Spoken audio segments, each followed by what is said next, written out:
नमस्कार बच्चों, चलिए शुरू करते हैं। ये हमारा आगे का वीडियो है। गणित का हम प्रश्न बैंक पूरा हल करेंगे क्योंकि प्रश्न बैंक से आपको बिल्कुल पूरा 100 में 100 नंबर का बिल्कुल पेपर आने वाला है। फुल गारंटी है कि ये प्रश्न बैंक से आपका पेपर बन करके आएगा, इसलिए मैं आप लोग को यहाँ पर प्रश्न बैंक पढ़ा रहा हूँ, है ना। प्रश्न बैंक यहाँ पर मैं आप लोग को पढ़ा रहा हूँ। मैंने आपको 25 विकल्प यहाँ पर पढ़ा चुका था, रिक्त स्थान की पूर्ति वाला, है ना। 25 पढ़ा चुका था मैंने यहाँ पर आपको। 26 यहाँ पर हम शुरू करेंगे। देखिए हमारा क्वेश्चन यहाँ पर क्या बन रहा है। हमारा 26वां क्वेश्चन यहाँ पर बन करके आ रहा है क्या, कि तिर्यक रेखा के एक ही ओर के अंतःकोणों को क्रमागत खालिस्तान क्या कहा जाता है ना। इनको सह अंतःकोण बोलते, क्या बोलते हैं, इनको हम सह अंतःकोण कहते हैं। तिर्यक रेखा के एक ही ओर के अंतःकोणों को क्रमागत सह अंतःकोण कहते हैं। तिर्यक रेखा के एक ही ओर, ठीक है, जब दो समांतर रेखाओं को एक तिर्यक रेखा प्रतिच्छेद करती है तो एक ही ओर बने कोण, ये वाला कोण और ये वाला कोण, इन एक ही ओर के अंतःकोणों को हम क्या बोलते हैं, सह अंतःकोण कहते हैं। क्या कहते हैं, सह अंतःकोण कहते हैं। सह अंतःकोण से कहा, से अंतः कोण कहा जाता है। क्या कहा जाता है, से अंतः कोण कहा जाता है। तिर्यक रेखा के एक ही ओर बने कोणों को क्या कहा जाता है, से अंतः कोण कहा जाता है। से अंतः कोण कहा जाता है। अगला 27वां विकल्प यहाँ पर बोल रहा है 9 की घात 1/2 का मान कितना होगा। 9 की घात 1/2 का मान यहाँ पर कितना निकल करके आएगा। 9 की घात 1/2 का मान, तो 9 की घात लिखी यहाँ पर 1/2।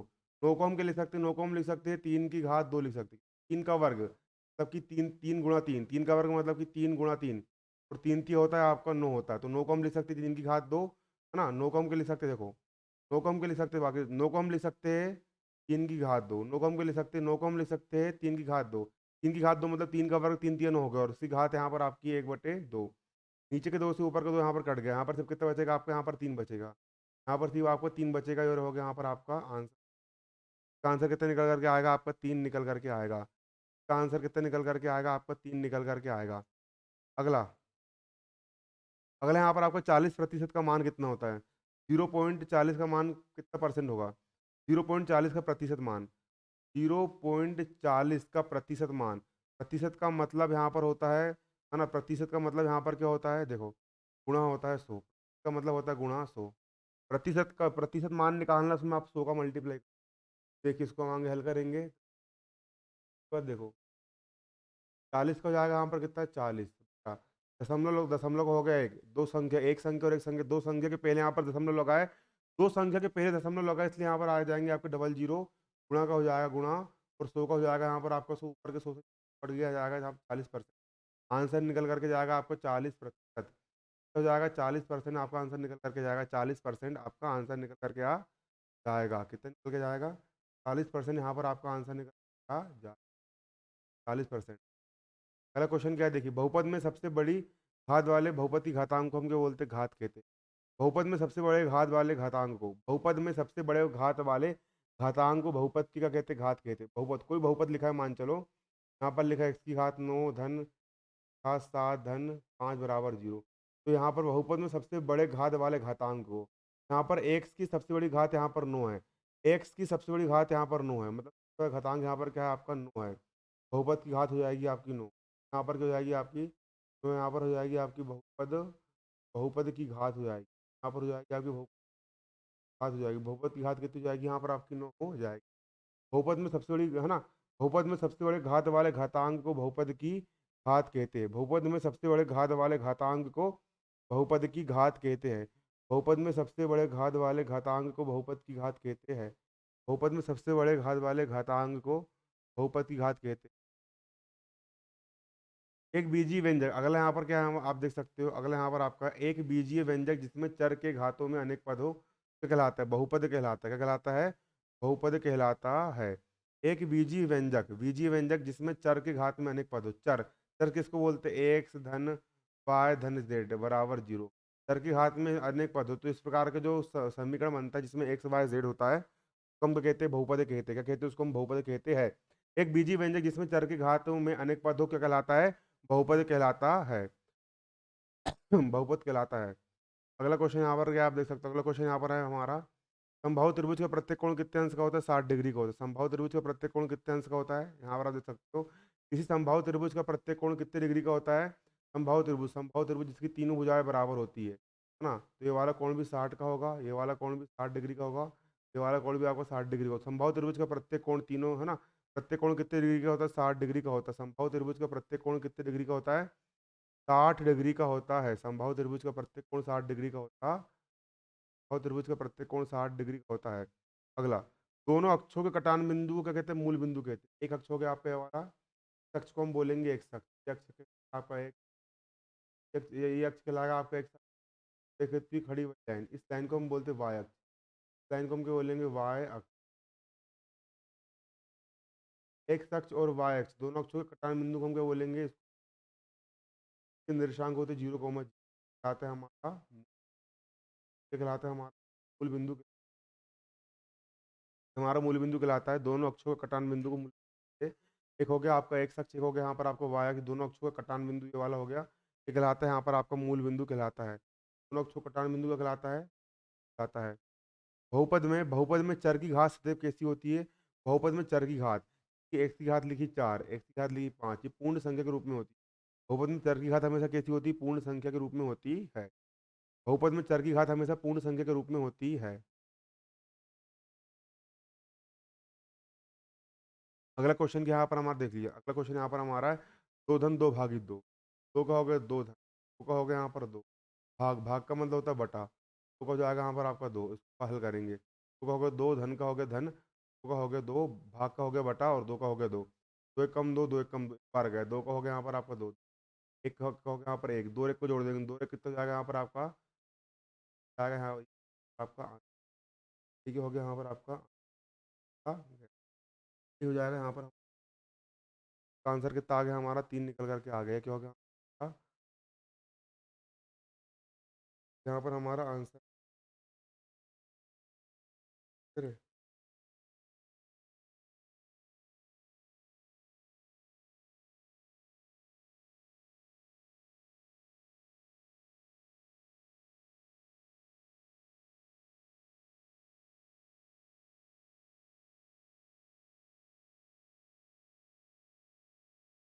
अगला क्या देखो, 35वां क्वेश्चन यहाँ पर क्या बोल रहा है? 35वां हमको क्या बोल रहा है? 35वां यहाँ पर बोल रहा है एक सरल रेखा का वह भाग जिसके दो अंत बिंदु का कहलाता रेखा का। एक सरल रेखा जिसके दो अंत बिंदु वाला, एक पहला अंत बिंदु, सरल रेखा का वह भाग जिसके दो अंत बिंदु, ये दूसरा रेखा, उसको हम रेखाखंड बोलते हैं। क्या बोलते हैं इसको? हम रेखाखंड। लास्ट के दो बिंदु होते हैं तो बोलते हैं रेखाखंड। रेखाखंड कहलाता है जिसमें दो अंत बिंदु होते हैं, क्या कहलाता है वो? रेखाखंड यहाँ पर हमारा कहलाता है। दो अंत बिंदु होते रेखाखंड कहलाता है। और 36वां क्वेश्चन यहाँ पर क्या बोल रहा है? देखिए, जब दो किरण एक ही बिंदु से आरंभ होती तो एक कोण बनता। दो किरण, पहली किरण ये वाली हो गई, किरण आपकी ये, दोनों किरण, ये वाली किरण और ये वाली किरण एक ही बिंदु से आरंभ हो रही, इसका मतलब होता है एंगल। आपका यहाँ पहली किरण होगी आपकी यहाँ पर ये वाली, दूसरी किरण यहाँ पर होगी आपकी ये वाली। ये दोनों किरण जो है एक ही बिंदु से प्रारंभ हो रही है, तो क्या बनता है? आपका कोण का निर्माण होता है। कोण का निर्माण होता है। अगला क्वेश्चन देख लिया यहाँ पर क्या 38वां क्वेश्चन यहाँ पर क्या बोल रहा है? देखिए, 38वां क्वेश्चन यहाँ पर बोल रहा है अशून्य अचर पद की घात सदैव कैसी होती है? अशून्य अचर पद की घात सदैव कैसी? अशून्य अचर पद की घात हमेशा शून्य, अशून्य अचर पद की घात हमेशा शून्य होती है। ऋण 1, ऋण 4 किस चतुर्थांश में? सामने का चिन्ह भी ऋण है, इसके सामने का चिन्ह। मैं आपको एक कोड बता रहा हूँ, देखिए, अगर दोनों का चिन्ह अगर धन धन रहा है ना, ये संख्या भी धन वाली रही, ये भी धन वाली रही, तो हमेशा प्रथम चतुर्थांश काय में होगा? प्रथम चतुर्थांश में होगा। एक का चिन्ह अगर ऋण रहा और दूसरे वाले का चिन्ह अगर धन रहा, तो ये होगा द्वितीय चतुर्थांश। काय में होगा? ये द्वितीय चतुर्थांश। अगर दोनों के चिन्ह ऋण रहा, इसका चिन्ह भी ऋण रहा, इसका चिन्ह भी ऋण रहा, तो ये होगा तृतीय चतुर्थांश। काय में होगा? तृतीय में। और ये शुरू वाले चिन्ह धन रहा और बाद वाले चिन्ह यहाँ पर ऋण रहा, ये होगा यहाँ पर आपका चतुर्थ चतुर्थ। काय में होगा? यहाँ पर देख सकते हो इस संख्या के सामने भी ऋण लगा हुआ है, 4 के सामने भी ऋण लगा हुआ है, तो दोनों ऋण ऋण वाली संख्या है। ऋण ऋण वाली संख्या, तो ये काय में होगा? आपका तृतीय चतुर्थांश में आएगा। काय में आएगा? तृतीय चतुर्थांश में आएगा। यहाँ पर काय में आएगा? आपका तृतीय चतुर्थांश में आएगा। ये काय में आएगा? यहाँ पर आपका देख आप तृतीय चतुर्थांश में, ये आपका काय में बन के आएगा? तृतीय चतुर्थांश में बन करके आए के बाद ये आपका यहाँ पर तृतीय चतुर्थांश में बन करके आएगा। अगला देख सकते हो 39 में यहाँ पर क्या बोल रहा है? 39 में यहाँ पर क्या बोल रहा है? 39 यहाँ पर बोल रहा है 1/2 भागे 1/2, 1/2 भाग। भाग को चेंज कर देंगे हम, गुणा में और संख्या पलट जाएगी, 2 चल जाएगा ऊपर, 1 आ जाएगा नीचे, 1 आएगा नीचे। काटने पर कितना आएगा यहाँ पर आपका आंसर? आंसर कितना निकल करके आएगा यहाँ पर? आपका यहाँ पर निकल करके आ जाएगा, यहाँ पर आपका आंसर 1 निकल करके आ जाएगा।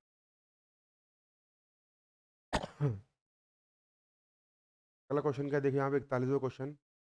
41वां क्वेश्चन यहाँ पर क्या बोल रहा है देखिए, 41वां क्वेश्चन यहाँ पर आपको ये बोल रहा है, सॉरी 40वां क्वेश्चन यहाँ पर आपको ये बोल रहा है, 40वां क्वेश्चन, यदि 3 या अधिक बिंदु एक ही सरल रेखा में हो तो वो बिंदु एक बिंदु, पहला बिंदु, दूसरा बिंदु और तीसरा, तीनों के तीनों बिंदु अगर एक ही सरल रेखा पर, तीनों के तीनों बिंदु अगर एक ही सरल रेखा पर, ए बी और बिंदु अगर एक ही सरल रेखा पर, तीनों बिंदु अगर एक ही सरल रेखा पर हो तो ये बिंदु कहलाते हैं संरेख बिंदु कहलाते हैं। और अगर एक ही रेखा पर स्थित ना हो तो एक सं- लेकिन अगर तीनों के तीनों बिंदु, यदि तीनों बिंदु एक ही रेखा पर स्थित हो तो वे संरेख बिंदु कहलाते हैं, कहलाते संरेख बिंदु कहलाते हैं, कहलाते संरेख बिंदु कहलाते हैं। अगला 4/3 ऋण 1/2, कल यहाँ पर आपका 4/3 ऋण यहाँ पर है आपका 1 बराबर, इसके बट्टे में 3, इसके बट्टे में 2, दोनों का लघुत्तम कितना निकल के आएगा? 6 निकल के आएगा। 4 के बट्टे में 3 है और 1 के बट्टे में 3, और 2 का लघुत्तम कितना निकल के आएगा? 6 निकल करके आएगा। अब 3 का पहाड़ ऐसा पढ़ो कि 6 से आगे ना बढ़े, 3 का पहाड़ ऐसा पढ़ो कि 6 से आगे ना बढ़े, 3 एक कम, 3 एक कम 3, 3 दूनी 6, 2 बार भाग गया, 2 का मल्टीप्लाई कर दो 4 में, तो 4 दूनी हो जाएगा यहाँ पर आपका 8, माइनस का हो गया माइनस, उसके बाद 2 का पहाड़ ऐसा पढ़ो कि 6 से आगे ना बढ़े, 2 एक कम 2, 2 दूनी 4, 2 तीन 6, कितने बार गया? 3 बार गया, 3 का मल्टीप्लाई कर दो यहाँ पर आप 1 से, तो 1 कम हो जाएगा यहाँ पर आपका 3, 8 में से 3 का कितना बचेगा? 5 बचेगा, जाएगा यहाँ पर आंसर, ये वाला आएगा 5/6 आंसर निकल के जाएगा, 5/6 इसका आंसर निकल करके आ जाएगा, 5/6 का क्या निकल के जाएगा आंसर?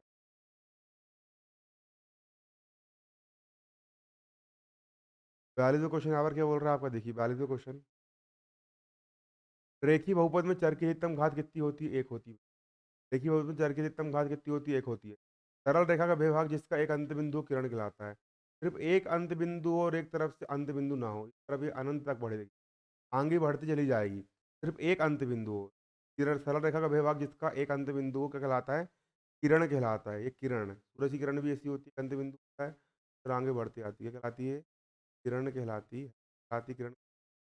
बच्चे हमारे सत्य असत्य, सत्य सत्य अगले वीडियो में आप लोग को बताऊंगा। ठीक है, धन्यवाद, जय हिंद।